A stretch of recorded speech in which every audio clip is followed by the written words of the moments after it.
the sort of grand bargain that Putin was presenting in the sort of first two terms in office from 2000 to 2008 was, we will become richer, Russia will become rich by selling commodities on the world market, largely oil and gas, and that those riches will sort of get into the hands of the Russian people, more or less.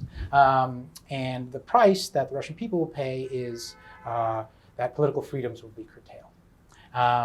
And so, the kind of growing Russian middle class that benefited from the sort of Putin grand bargain, that should have been the sort of group of people that was going to continue to support Putin. And they did support Putin for a long time. But then they stopped supporting Putin for various reasons. You had an economic crisis. You had a sort of paradoxical effect of the Medvedev years, which were more liberal and open. So often in Russia, the sort of the paradox is the more liberal things become, the more demands there are for even greater liberalization, right?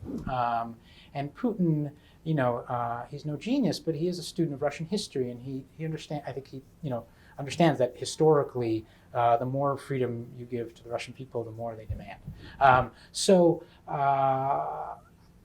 the Duma election in late 2011 was the first kind of mass sign that this new Russian middle class was not going to be supportive of Putin indefinitely. And led in part by Alexei Navalny, there were massive demonstrations, partly to protest against sort of obvious voter fraud in the Duma elections, but also more generally to protest against corruption, the lack of freedoms. And so when Putin came back to power, I think he had to look for a new base of support.